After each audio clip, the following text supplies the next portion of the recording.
अस्सलाम वालेकुम everyone, welcome back to my channel. I hope कि मेरी यूट्यूब फैमिली बिल्कुल ठीक ठाक होगी। अल्लाह का शुक्र है, मैं भी बिल्कुल ठीक हूँ। सबसे पहली बात कि जिस तरह से हाथ की पांचों उंगलियां बराबर नहीं होती ना, इसी तरह से सारे लोग जो होते हैं ना वो एक जैसे नहीं होते। दुनिया में बहुत अच्छे लोग भी मौजूद हैं और बहुत बुरे लोग भी मौजूद हैं। और कुछ इस तरह के लोग भी होते हैं कि जो कि बिल्कुल भी दूसरों को खुश देख के बर्दाश्त नहीं कर सकते। इसलिए आप लोग जब वीडियो देखते हैं तो वीडियो में बिल्कुल उसको पॉजिटिव अपने दिमाग को रख के सोचा करें, बिल्कुल भी नेगेटिविटी की तरफ ना जाया करें। अपने आप को देखा करें कि कहीं आप में वो वाली गलतियाँ तो नहीं हैं, कहीं आप वो वाली गलती तो नहीं कर रहे जिससे किसी की दिल आज़ारी हो रही हो। तो ये वीडियो आज की उन लोगों के लिए है जो अपने ससुराल के मामलात से बहुत परेशान हैं। कुछ ऐसी टिप्स आप लोगों के साथ शेयर करूँगी जिसकी वजह से जिसकी मदद से आप लोग जो है अपने उस ससुराल में बहुत सुकून की ज़िंदगी गुज़ार सकेंगे जिसमें बहुत झगड़ालू और बहुत शकी मिज़ाज और बहुत परेशान करने वाले लोग रहते हैं। सबसे पहली बात तो औरतें जो हैं वो ऐसा करती हैं कि अपने हस्बैंड को हमेशा अपनी तरफ करने की कोशिश करती रहती हैं। लेकिन आज हमने इसके उल्ट करना है। क्या करना है हमने? हमने अपने शौहर को अपने हाथों में नहीं करना। हमने क्या करना है कि अपने उस जो है ना ससुराल में अगर आपकी कोई नंद कंवारी है ना, तो आपने उसका दिल जीतने की कोशिश करनी है। अक्सर औक़ात होता ये है कि घर में जो लड़ाइयाँ हो रही होती हैं ना, वो जो कंवारी नंद होती है घर में उसकी वजह से हो रही होती हैं। अब मैं सबके बारे में ये बात नहीं कर रही, जो गलत है वही गलत है, जो सही है वो सही है, वो गलत नहीं हो सकता और जो गलत है वो कभी सही नहीं हो सकता। तो इसलिए मैं आपको आज कुछ टिप्स बताने जा रही हूँ कि अगर आपके घर में कुछ कुँवारी नंद है ना आपकी, आपने उसका दिल जीतने की कोशिश करनी है। अब आपने क्या क कैसे करनी है? अगर आप शॉपिंग के लिए जा रही हैं, तो आप अपने लिए जो चीज़ खरीद रही हैं ना, वही आपकी अपनी उस नंद के लिए खरीद कर लेकर आएँ। आपको जिस तरह भी उसका दिल जीतना पड़े ना, बेशक आपको अपना मेकअप देना पड़े, आपको अपने जोड़े देने पड़े, आप अपने जूते देने पड़े जो भी देना पड़े ना, आपने जो भी आपको करना पड़े, आपने अपनी कंवारी जो नंद है ना, उसको अपनी सहेली बना लेना है। इस तरह से देखेंगे कि आप वो ना फिर आपकी शिकायतें अपनी अम्मी को नहीं लगाएगी, आपकी शिकायतें अपने बाप को नहीं लगाएगी। आपकी जो है ना वो छोटी-छोटी सी बातें जो है ना वो आप सुन के अपने जो है ना आपके शौहर के कान नहीं भरेगी, तो आपकी ज़िंदगी जो है ना बड़ी जो है ना पुरसुकून सी हो जाएगी। मैं कहती हूँ कि शौहर जो है ना वो तो आपका ही है, वो कोई आपसे छीन कर नहीं ले जाएगा। इसलिए बेहतर ये है कि आप जो है ना अपनी नंदों के साथ अच्छा सलूक किया करें। देखें उसने कौन-सा आपके पास बैठी रहना है, 2 साल निकाल लेगी, 4 साल निकाल लेगी, 5 निकाल लेगी, उसके बाद फिर वो अपने घर चली जाएगी, कौन-सा आपके पास बैठी रहेगी। इसलिए जितनी देर वो आपके पास है ना, आप कुछ इस तरह का करती रहें, अपनी अम्मी के घर जाएँ, आप अपने मेके में जाएँ, वहाँ से अगर आपको सूट मिल रहा है, तो आप उसी तरह का एक सूट अपनी नंद के लिए भी खरीद के ले आएँ। ला के उसके आगे रख दें कि ये लो बहन, ये 2 सूट हैं, एक ही डिज़ाइन के 2 कलर हैं, जो तुम्हें अच्छा लगता है तुम रख लो और जो पीछे बच जाएगा वो मैं रख लूँगी। देखो फिर वो इतनी खुश होगी ना कि हाँ, देखो सबसे पहले इसने ला के मेरे आगे रखा है कि तुम जो उठाना चाहती हो उठा लो, जो बच जाएगा वो मैं ले लूँगी, मेरी भाभी तो बहुत अच्छी है। तो इस तरीके से आप उसका दिल जीत सकती हैं। अगली बात मैं आपको बताऊँ ना, अपनी सास की जो है ना दिल आज़ारी ना करें।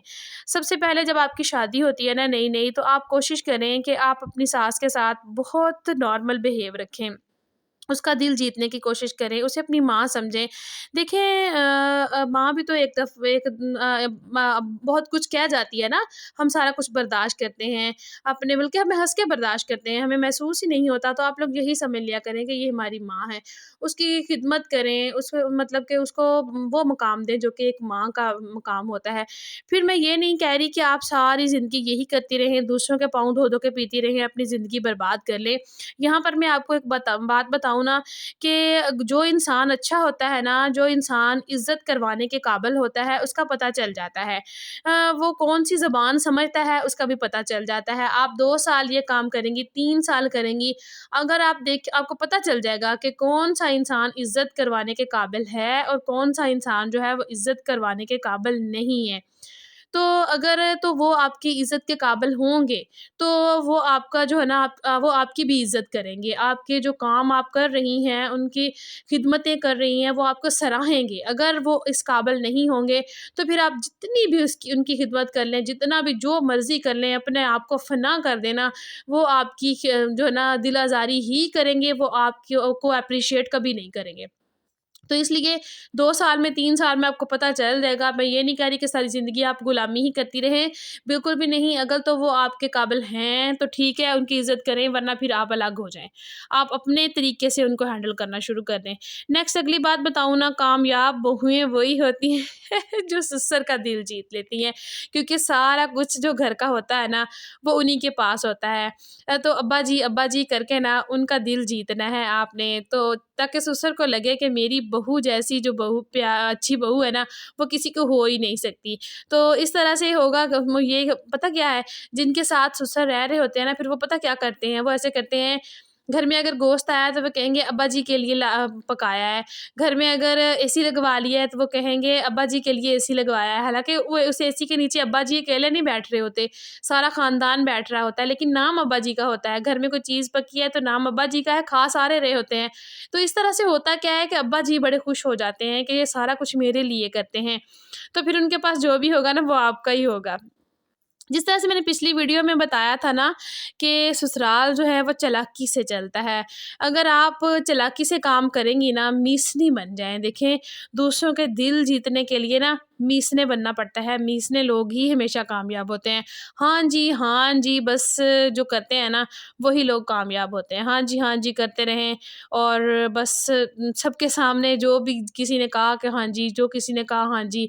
देखें, अगर आप शुरू के जो साल है ना, 2-3 साल है ना, उनमें आप लोगों ने यही काम करना है। अगर आप शुरू पे अपनी अकड़ दिखाना शुरू कर देंगी और सबकी दिल आज़ारी करना शुरू कर देंगी और अपना रौब जमाना शुरू कर देंगी ना, तो फिर आपको कोई भी अच्छा नहीं समझेगा।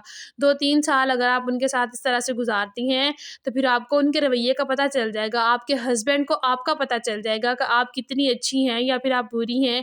तो इस तरह से फिर जो है ना, आपका घर के हालात जो है ना, वो बदल जाएँगे, और फिर शौहर खुद ही देखेंगे कि मेरी बीवी इनके लिए इतना कुछ करती है, तो फिर वो आपके लिए खुद ही अलग घर का इंतज़ाम करेंगे। तो इस तरह से कुछ घरों में ऐसा ही होता है कि जो है ना, बड़े बहन-भाई जो होते हैं, वो भी सारे शादी करने वाले रहते होते हैं। आपकी शादी जो होती है, वो सबसे बड़े भाई के साथ हो जाती है, तो फिर मजबूरी बन जाती है। हम लोगों को गुज़ारा करना होता है। देखिए, हम लोग ससुराल में हम लोगों ने गुज़ारा करना होता है, हम लोग उसको छोड़कर भाग नहीं सकते। तो इसलिए बेहतर यही होता है कि आप लोग ये ना हो कि सारा दिन आप लोग काम करती रहें, बाथरूम में घुस के रो रही हैं, कमरे में घुस के रो रही हैं, और जब शौहर साहब घर आए और आपने सर पे बाजू रख लिया, हाय हाय हाय मेरे साथ ये हो गया, मेरे साथ ये हो गया, मतलब चीखना चिल्लाना शुरू कर दिया, तो फिर शौहर को ये लगेगा कि शायद आप सारा दिन भी यही काम करती हैं, सारा दिन भी ऐसे ही चीखती चिल्लाती हैं। मैं कहती हूँ सारा दिन जो मर्जी करती रहो, जब शौहर घर आए ना, तो चुप कर जाएँ, मिसनी बन जाएँ, जो है ना, कुसुन्नी बन जाए कि हमने तो कुछ किया ही नहीं।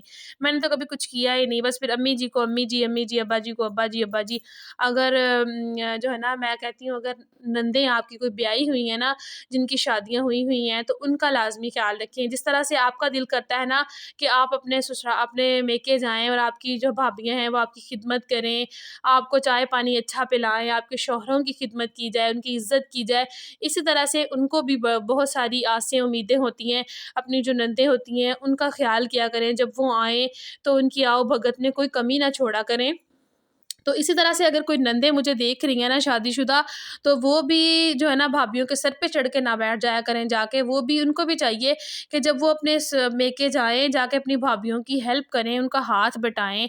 तो इसी तरह से जो है ना, आपकी भी इज़्ज़त होगी। कुछ लोग होते हैं जिन्हें इज़्ज़त रास नहीं होती, तो सारे लोग एक जैसे नहीं होते। आहिस्ता-आहिस्ता आपको पता चल जाएगा, 2 साल 3 साल काफ़ी होते हैं। तो इसीलिए आप भी उनको फिर अच्छी तरह समझ जाएँगी और वो भी आपको अच्छी तरह से समझ जाएँगे। अगर वो आपको नहीं समझ रहे, आपकी दी हुई इज़्ज़त उनको रास नहीं आ रही, तो फिर उस ऐसे तरीके से उनको हैंडल करें कि, मतलब मैं ये बस यही कहूँगी कि फिर उनको अपने तरीके से हैंडल करना शुरू कर दें। जो ड्रामे करते हैं ना, और जो इज़्ज़त करवाने वाले नहीं होते, वो कभी भी फिर अपने कामों से बाज़ नहीं आते। तो इसलिए फिर होता यही है कि फिर आप अपने तरीके से उनको हैंडल करना शुरू कर दें, अलग हो जाएँ, सेपरेट हो जाएँ। इससे बेहतर है कि अपनी ज़िंदगी आप ख़राब ना करें, दूसरों का पता चल ही जाता है। तो यही मेरी आज की छोटी-सी वीडियो थी। उम्मीद करती हूँ कि आप लोगों को मेरी वीडियो में से ज़रूर कोई ना कोई सबक मिला होगा। वीडियो अच्छी लगी हो तो लाइक कर दिए, चैनल पर जो नए हैं जल्दी से सब्सक्राइब कर लीजिए। मिलूँगी कल एक नई वीडियो के साथ, तब तक के लिए मुझे दीजिए इजाज़त। दुआओं में याद रखिएगा। अल्लाह हाफ़िज़।